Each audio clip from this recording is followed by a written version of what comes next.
The next module of Unit 5 deals with public transportation applications. So, ITS application in public transportation improves the service quality, reliability, and passenger satisfaction. So, here in this module, we are going to see what are the practical applications of ITS in public transportation. So, basically, if we inculcate the ITS application in the public transportation, it can enhance the service quality, reliability, passenger satisfaction. So different applications include automatic vehicle detection. So as an Indian Railways, we can also develop some sort of apps using the ITS where we can basically go for the automatic vehicle location.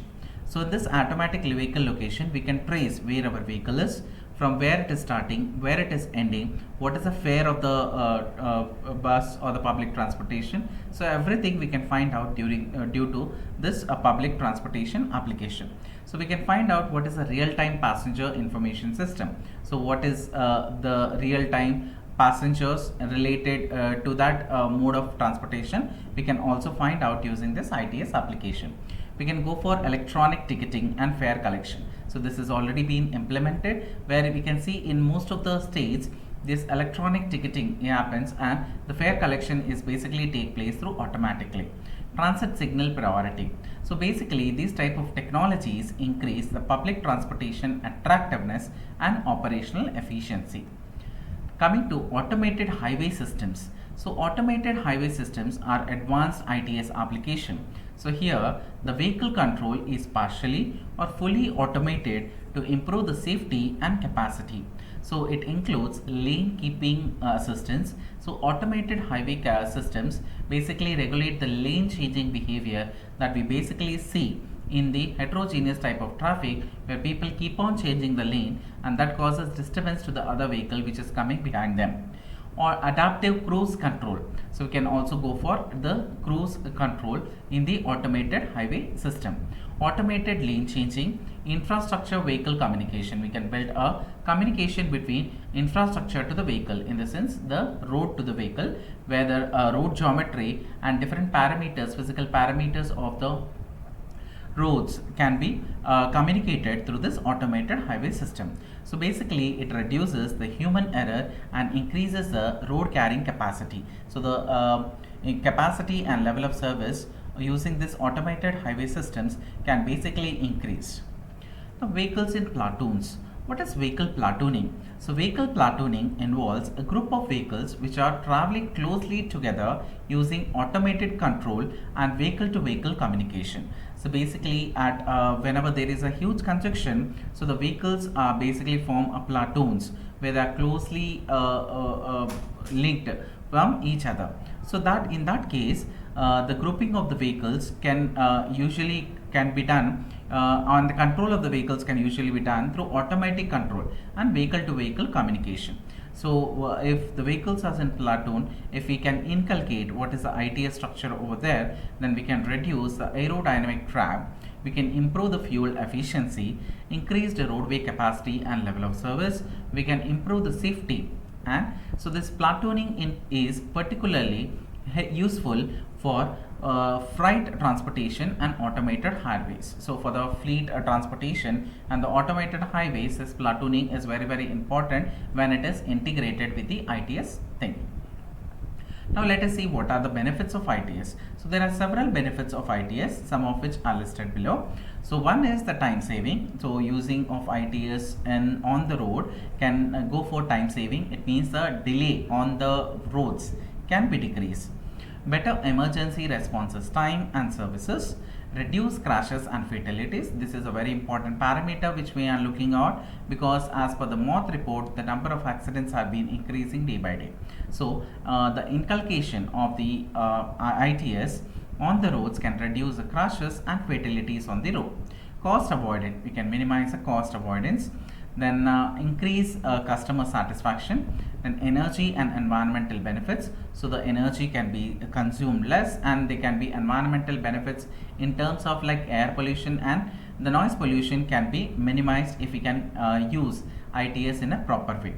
Decreasing of probability of congestion occurrence. So a proper positioning of cameras, CCTV cameras, or different type of sensors are being incorporated on the road, so the probability of getting congested during the peak hours can be reduced. So let us see few more benefits. So it has basically have the three key benefits. So one is the related to safety. So this is a very important parameter where the road crashes are dealing with. So basically these type of crashes are the sufferings, and this is a loss of life as well as to the costing of the nation in order of billion of year. So many collisions occur due to the stop-start nature of the traffic in the congested areas. So this ITS technologies can basically be used for smooth traffic flow, reduce congestion, and hence reduce certain type of accidents. So in the future also, this cooperative ITS, which is nothing but developing a communication between vehicle to infrastructure, that is nothing but roadside infrastructure, can helpful to improve the safety by providing the warnings on the heavy braking or potential collisions at the intersections. So the information which we are directly getting from the ITS, so it can provide a safety from the accident and can give the emergency alert services as soon as the incident occur on any of the road. So it can send some sort of signals to the nearby ambulances or the police station, such that they can arrive soon at the location for possible medical help. So this is the benefits of ITS. We can trace or we can count the number of vehicles, the flow of vehicles on any sort of road, and we can also count how many vehicles are plying in each lane or on the road. So then other benefits is nothing in terms of productivity. So as soon as the congestion reduces, the productivity increases. So it causes a flow on delays in the supply chain and increases the cost of business. So basically, whenever the congestions are at a lower rate on the roads, then the productivity of the road can be increased. So the productivity, basically these ITS can increase the productivity by finding the innovative ways to increase the capacity of our current infrastructure. It can also enhances the environmental performance. So ITS that reduce the congestion and start driving can also reduce the fuel consumption. So the fuel consumption at the intersection will be very less during the congestion hour and start driving. And because of that less fuel consumption, automatically the greenhouse gases will also be reduced compared to that of the normal driving conditions, because the pollutants which is coming from the tailpipe of the vehicles can leads to the greenhouse gases. So as the congestion is decreasing, the fuel consumption is decreasing, so automatically the greenhouse gases also can be brought down. So this is how the communication is built between vehicle to infrastructure, or vehicle to pedestrians if they are plying on the road.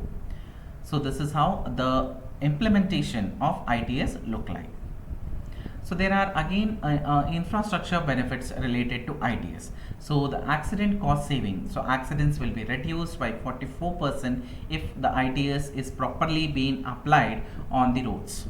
Time saving can be there, the emission or fuel control will be there, operating cost saving will be there, agency cost saving, and other infrastructure will be there if the ITS is being properly applied on the roads. Now let us see what is this ITS in the world global perspective. So ITS basically has evolved as a key solution for managing the growing transportation demand. So the global trend includes connected and autonomous vehicles. So this type of vehicles, the connected and autonomous vehicles, has been increasing in the global perspective, where the vehicle is able to drive by itself, take the own such command based on the situations around it, and act accordingly. Smart cities integration. So on the world, because of the ITS implementation, the smart cities have evolved and it's been integrated properly with the roads and the infrastructure in it. Data driven traffic management. So we are able to get the real time traffic data from the different type of sensors or cameras which has been installed on the roads. So we are able to track the live traffic on the road, and mobility as a service. So these are different type of world perspective or the global perspective in which we are looking ITS in. Now coming to ITS in the developed countries. So in the developed countries, the ITS is broadly being applied or implemented due to its advanced infrastructure and strong institutional support. So it includes integrated traffic management centers. So in the developed countries, the provision of integrated traffic management centers are there. So they effectively look at according to on the traffic, and any issues is there on the road, they can rectify it.